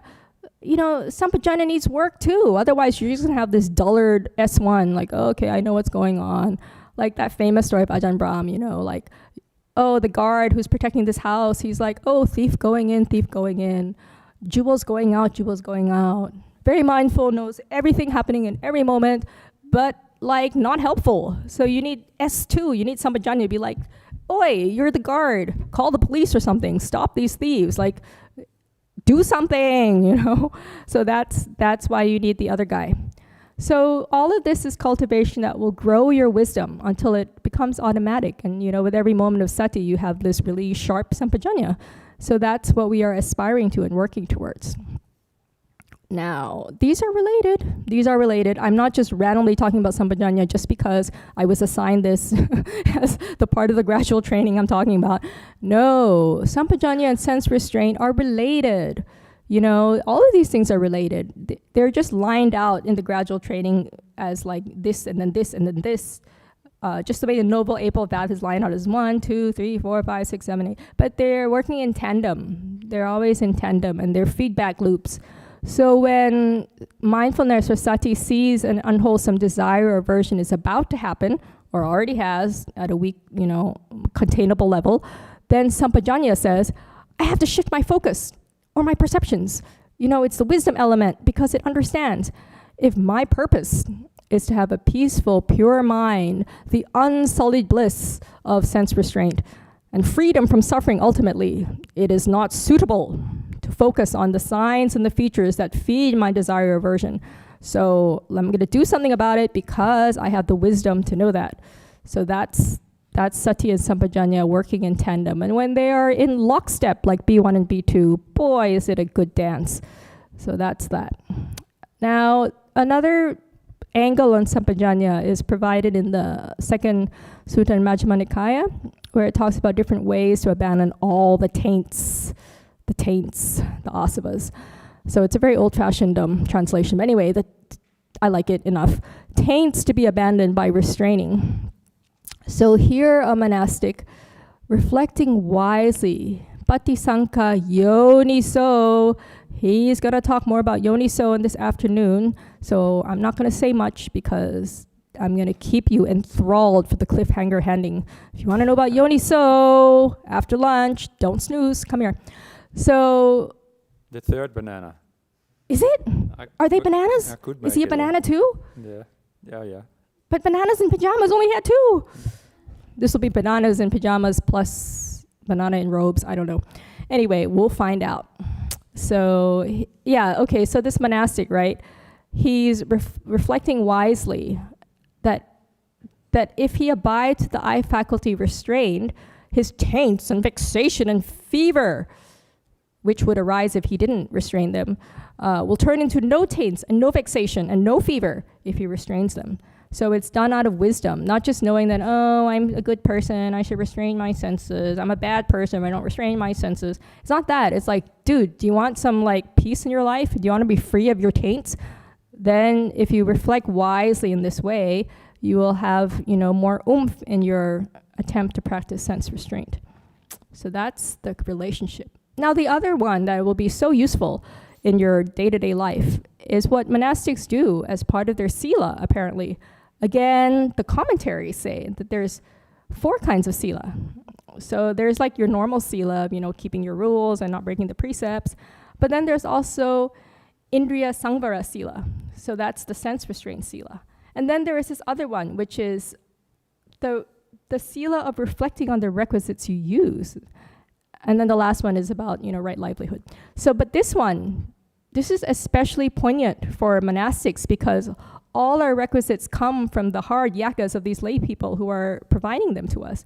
So if we don't reflect and we don't use them, with circumspection, and we just use them willy-nilly, then we're in a way, we're like stealing from the lay people, because that's a really extreme way to put it, but in a way it's true. It's like, gosh, I had this moment of like, oh dear, when he's like this frail elderly guy, and I know a bit about his life, that, he had he really had to work hard as a refugee when he came here from Vietnam, and then, to establish himself and whatever. But now he's retired on pension probably, and he was handing us this like family size, pack of like toilet paper.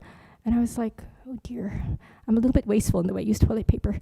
And I felt this stab in my heart, like, I'll try to be more restrained in my use of toilet paper. Because we can't use them so like as if like we're like these millionaires, because they come to us from donations. And so that's why it's actually a thing. Like in Thailand, they have this chant where it's like, okay, you do it before you eat, but then the thing, you do it in the morning and evening chanting too. If there were any requisites I forgot to contemplate before I use them, I'm doing it now, post haste. It still counts. I'm still thinking about it at some level.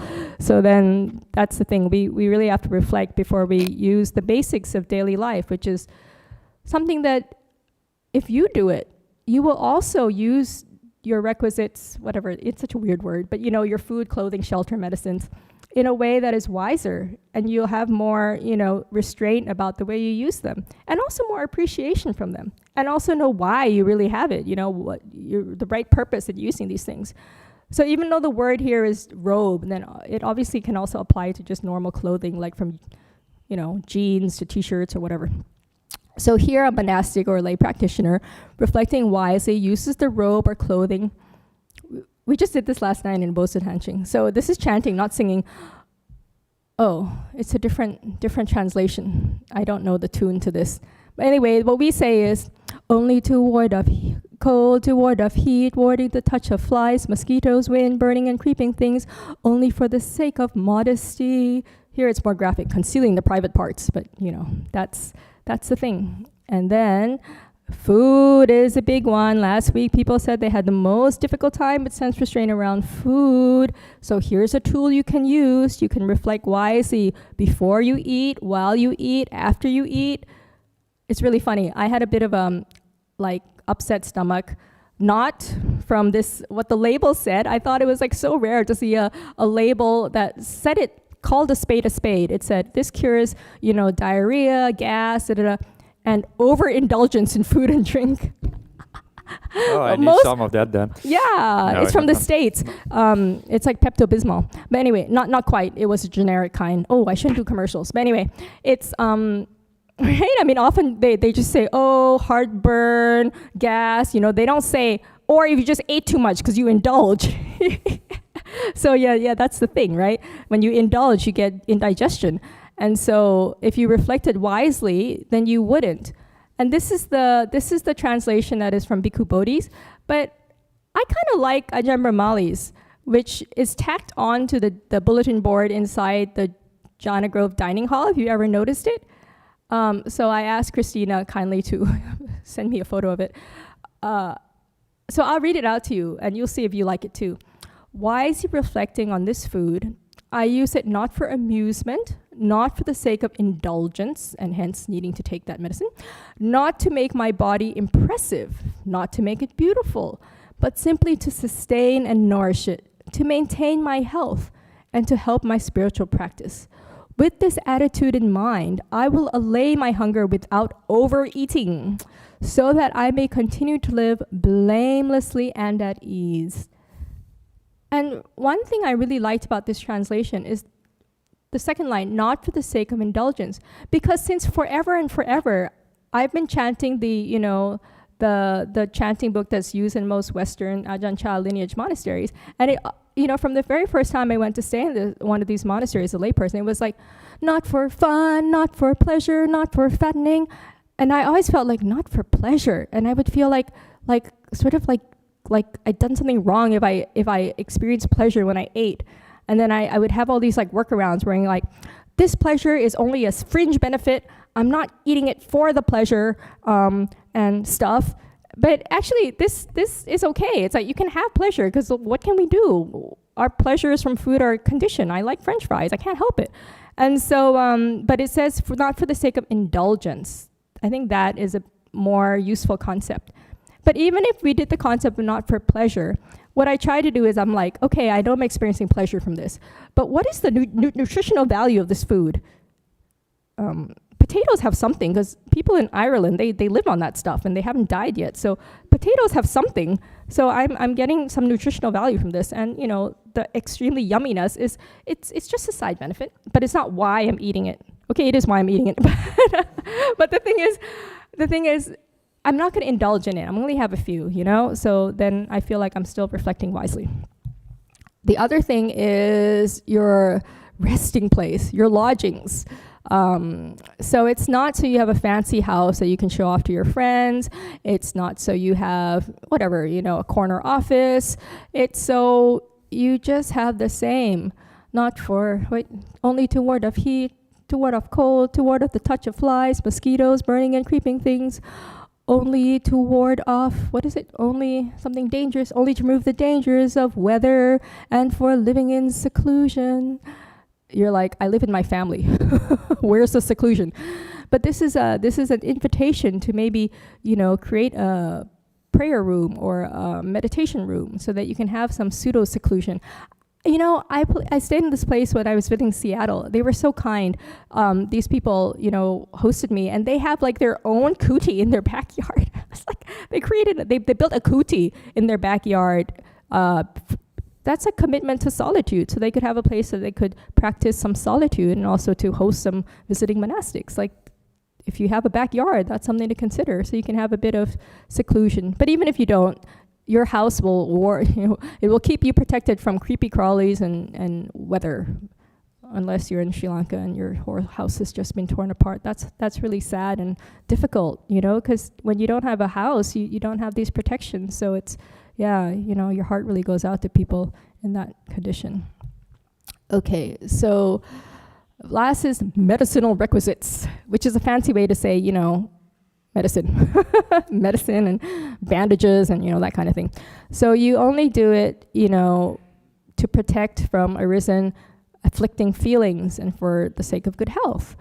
So that's something where you use it wisely and you're not taking like 2,000 supplements, you know, and it's just like, well, what do I need to use and why and that kind of thing. So this is all very basic stuff you can do in your daily life to grow your wisdom. It is so simple as asking, why am I doing it? How am I doing it? Does it serve my purpose? And yeah, that's just this simple practice will do wonders for your wisdom faculty.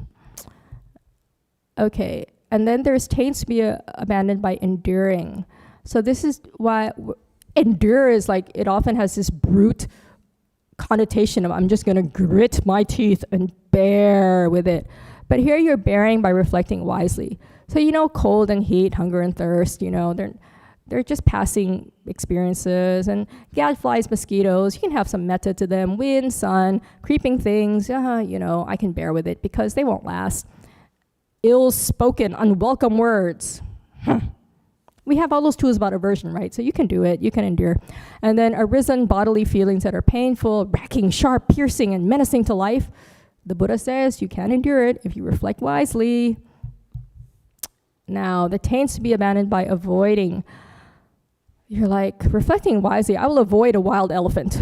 I'm like, damn straight I'm gonna avoid a wild elephant if I can run away fast enough. But yeah, or like, this is obviously from the time where people actually lived with all these animals nearby, but even nowadays in forest monasteries in Thailand, they have elephants, they have stuffs. So yeah, you're wise about knowing where to be when you know these elephants are out and they're like in heat and whatever. So yeah, and I love this one. Cesspit and sewer. Yeah, wisely reflecting, it's like, I don't want to step into a sewer. Sitting on unsuitable seats. See, I had my chair changed in the beginning because I'm like, this Venerable Sunyo's chair, it's very deep. You know, if you're a short person, you can't actually, your legs are not long enough to sit on it properly. So, but that's not what this means. This means unsuitable seats according to Vinaya, where I'm not supposed to sit on a secluded seat with someone like him, you know. You know what I'm saying? Nothing wrong with him, just his gender. It's problematic, breaking my rules. Nothing wrong. I would say the same thing to any of those guys, and I don't even know some of them, so It's not personal. So that's that. Okay, wandering to unsuitable resorts. Again, what's wrong with Bari? No, it's like, don't be going to the red light district, which they have a lot of in Amsterdam, apparently, but also in Bangkok, so fair. This is always the kind of thing that people know about I the know, Netherlands. same with Right. Thailand. It's so, once I went to this website and they were like, travel to Thailand. They have a lot of like red light districts. I'm like, we have a lot of temples. And I want to talk about that. No, red light districts. So anyway, we don't go there because we're Sampajañña people. We have a lot of wisdom. But don't associate with bad friends is part of this. So that's a really good one. So join KFC, the Kalyanimitha Friendship Company here, or, be with all your good people here. Yeah, you guys are so wise. And you're associating with, these people. So excellent. Okay. Now, this is all just an idea, but I didn't want to go into super, super detail because, it would take forever. And I already have 64 slides. So basically, I just wanted to quote, Venerable Nyanaponika was Venerable Bhikkhu Bodhi's teacher. And he is of the time where people still, they read and wrote sentences longer than 5 words. And they were capable of comprehending them. And it's just so elegant the way he writes that I just wanted to quote him, because not only is it encapsulated so well, but it's just so elegant. So he says, in a German accent, Sampajañña should gradually become the regulative force of all our activities, bodily, verbal, and mental. Its task is to make them purposeful and efficient, accordant with actuality, with our ideals, and with the highest level of our understanding. Okay, you can contemplate that deeper when you read these slides on your own, but it says it all. So basically, its purview is very vast. So Sati Sampajañña is there throughout the whole gradual training, even though, it only appears explicitly sort of midway through, and only in terms of these very mundane activities of, whatever, going forward, going back. But it's needed in all the parts from the very beginning, listening to the Dhamma. I mean, some people listen to the Dhamma and they're like, what is this guy on crack? No, I mean, you have to have some sampajañña to be like, oh, I'm now going to have so much faith, I'm going to go forth. And then to practicing virtue, you need a lot of mindfulness and sampajañña to be able to keep your 5 precepts or more. And then to sense restraint, as I talked about, to deeper meditation practice, and until you are actually at the point of liberation. And I just wanted to point out that unbeknownst to me, I selected as my last color in this slide a soft green. And then I got Venerable Sunyo slides, and I'm like, he used green in his slides. And I'm like, we totally did not plan that. We did not talk about what outfits we're going to wear today. It's just by coincidence we're both wearing robes. We're the same banana. I know. I was like, oh my God, we are on the same wavelength. We picked the same color. So Right. come and see his slides. If you like green or if you like Yoniso Manasikara, come in the afternoon. So that is my handoff. I am done with my slides with 15 minutes left for questions. So sadhu, sadhu. Oh, you say that. Anyway. Okay, so yes. Venerable, do you have anything to add? Maybe a few more slides. Yeah, that's my lack of restraint. I'm like, when's the deadline? And I'm like working till the deadline because that's my thing. It's like, if whatever time I have left, I want to make it better. I want to put in, because you know why? The point of these slides, my idea is, it's not just for you to have something to look at while you listen to me. I would like it to be a resource for you, your take-home gift bag, where you can have this summarized with some pictures in it for you to refer to or study from, or share with other people. So thank you, Lehar, for having them uploaded to the website every week. And then I downloaded all the previous weeks because I'm like, I didn't have time to watch it yet, but I'm going to watch all the previous weeks' workshop sessions because we always learn from other people. So that's it now. I have something more serious to add as well, though. Huh? Something Okay. more serious to Yes. add? Yeah, please. So when we were preparing for these workshops, Ajahn Brahmali laid down this schedule of what he wanted us to talk about. And he also wanted me this afternoon, or whoever was going to do that session, to talk about sense restraint as well. Oh. And last week it was already about sense restraint, and you talked about sense restraint, and then more about sense restraint. And I said, Ajahn Brahmali, that's all nice, but we're also teaching lay people, that probably come to the workshop, and then afterwards they will, I don't know, go eat their pizza and go watch Netflix. No, Or look at cuddle a these penguin people. or something, or whatever. So I'm going to talk about something else in the afternoon. But if you look at the gradual training, it talks at the beginning somebody becomes a monastic, and then they take on all these training rules, including sense restraint. However, it's not black and white, or we should say maybe it's not brown and white in in Buddhism. You don't have to become a monastic to practice sense restraint. When I was as a lay person, I was a student, I was already practicing some sense restraint. And you can be a monastic, that's very ideal to practice sense restraint, but you can also be an accountant and practice sense restraint, or a doctor, or a housewife, or a garbologist. You can be... This was my challenge, to put the word garbologist in the talk. What's that?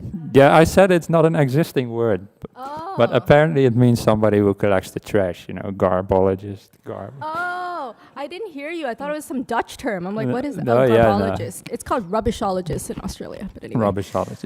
Anyway, Yes, so yes. whatever you are, even garbologists can practice sense restraint in some level.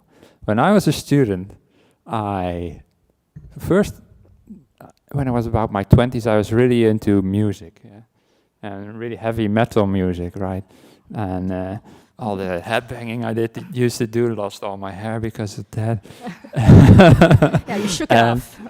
But gradually, my music taste started getting less heavy, and at the first concert I ever went to was like a black metal concert, and the last one was like a piano concert. And then I realized, piano concert is also still noisy, actually. So now, the silence is really great. That's also kind of sense restraint, Not just doesn't have to be black and white, but you can reduce your sensual indulgence, and then over time it becomes less enticing. So just want to encourage people to reflect upon their own lives and think, how can we apply these teachings in our lives and make sense restraint meaningful to me in whatever situation I am in, instead of setting the goal of I can only practice sense restraint if I'm monastic or if I do it completely. No, you can move in the right direction by just lessening some of your indulgence. So if you listen to heavy metal music, maybe you can listen to something less extreme. Yeah, well, people just have to find out their own ways to integrate these teachings in their lives. Yeah, thank you for that, making it relevant. But back to that gentleman's point about how it's really about sensory experience. When we broaden it to that, then I feel we get a much more motivating kind of understanding of sense restraint. It's not just giving up Netflix. It's something broader than that. It's something about learning about your attachment to sense experience and noticing when not just craving, but also aversion arises. And that's something which is, look at you people. Many of you, this is your 4th time coming to this workshop. I feel like you're really committed practitioners. And some of you, you've been coming here before in the beginning of time, I feel like a lot of you are you're really long-time practitioners. So I really feel sense restraint is something that is gonna really interest you. That's what I hope, because I've spent like 1.5 hours on it, 2.5 hours on it. So, but we're switching. Yoniso Manasikara is coming up. But anyway, any questions, please?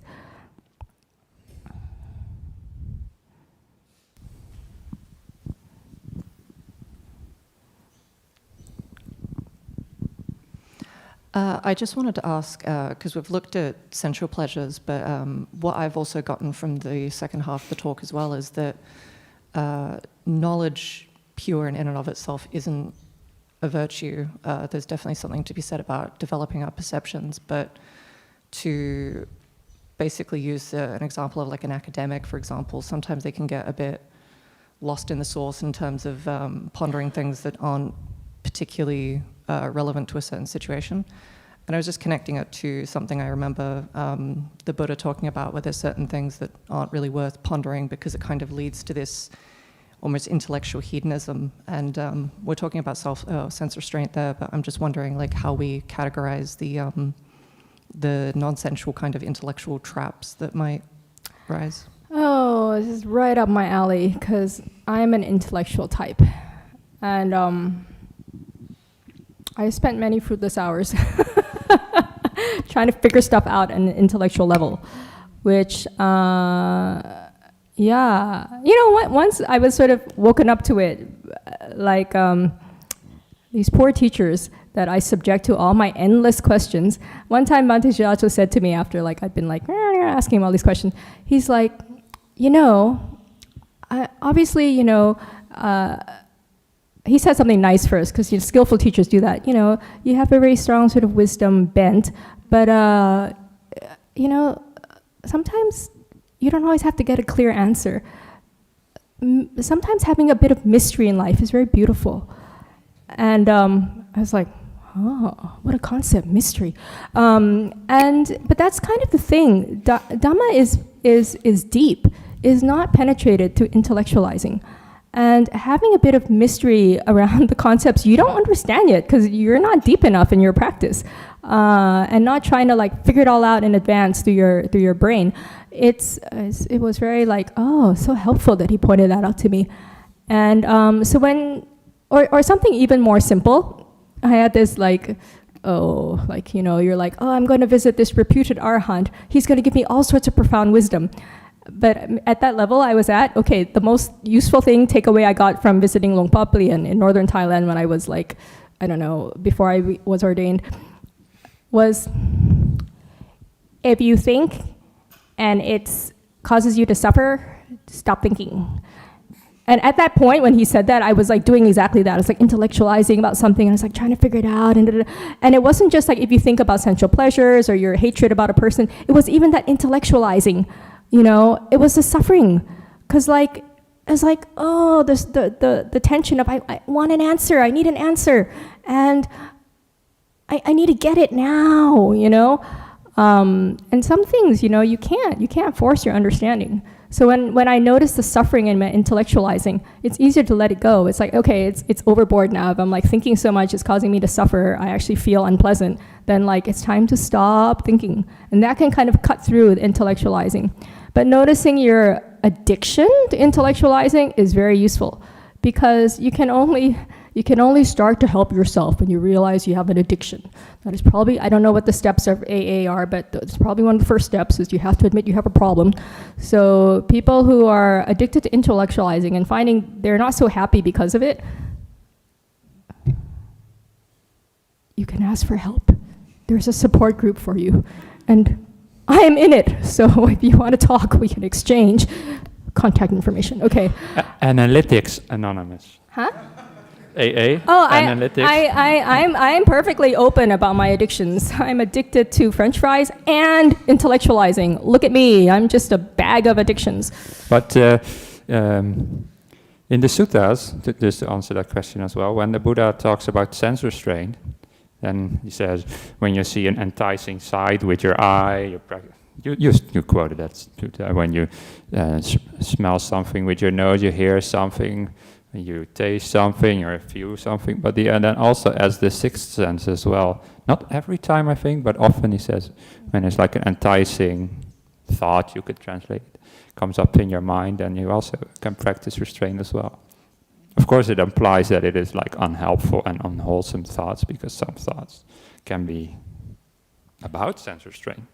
Yeah. You don't want to restrain. Yellow box thoughts, yeah. Yes, exactly.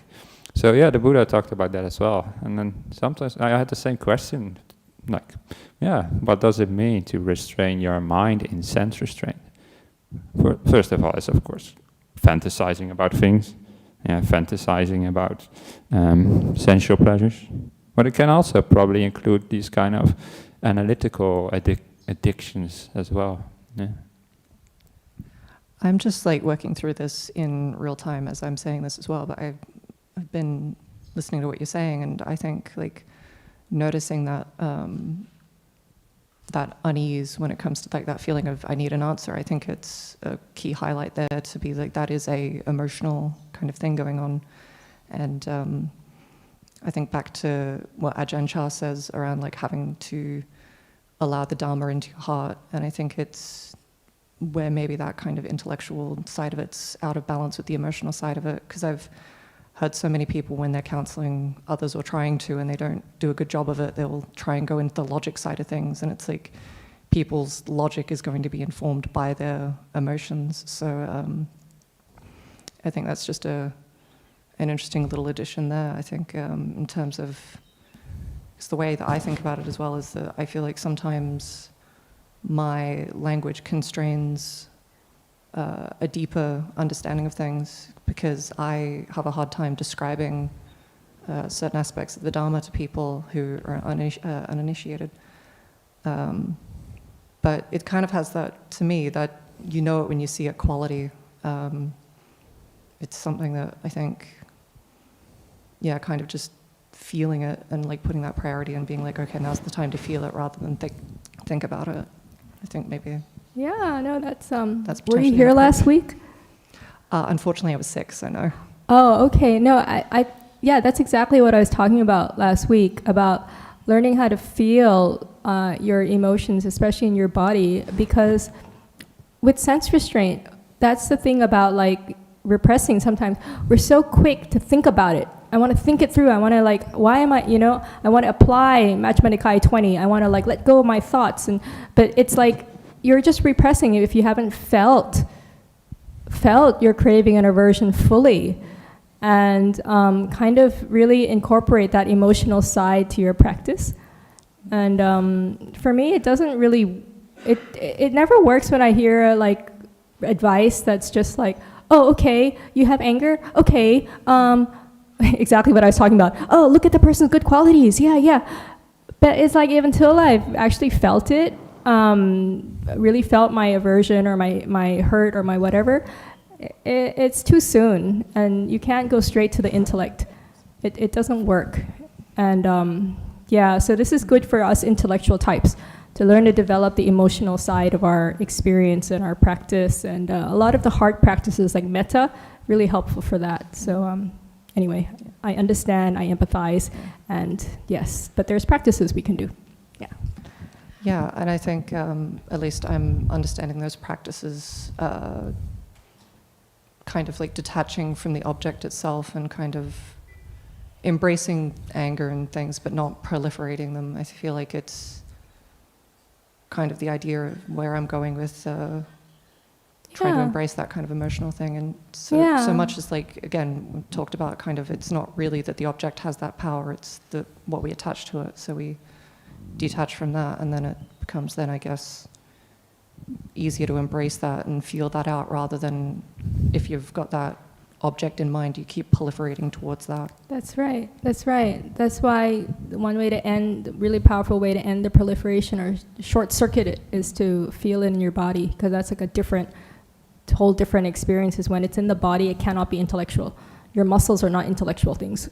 So yes. I love that. Thank you very much. Lehar is coming to say it's lunchtime. Yes, because don't want to keep Ajahn Brahm waiting. Oh yeah. Up. We don't want to keep Ajahn Brahm waiting. Yep. Okay, so a question for did you think of one? I haven't thought of one. Yeah, you can tell me during lunch. Oh, okay, all right. For the what is it? The breakout The session. The breakout session. We can tell you Yeah? at lunch? Yeah, you can tell. Oh, You can tell me during then we lunch. better go. I've got an idea though. Yeah? Oh, How okay. about this? You gave lots of similes for sensual pleasure, sensual restraint, and sampajanya. Make up your own simile for whatever Venerable has been talking about, and explain why the meaning of that simile. Is that a good idea? That's so good. That's such a good one. Okay. Like, it's creative. Oftentimes these breakout sessions are intellectual. So that's a really great. Can you repeat that? I missed the first part. So it's related to sampajanya? Make up your own simile for whatever has been talked about this morning, whatever has inspired you, and explain the meaning of the simile. Yeah. Sensual pleasures are like an empty cup, for example. I don't know, something like that. Make up your own thing. Okay, great. So do we bow out? Okay. We bow out, right? Yep. Okay, let's bow out.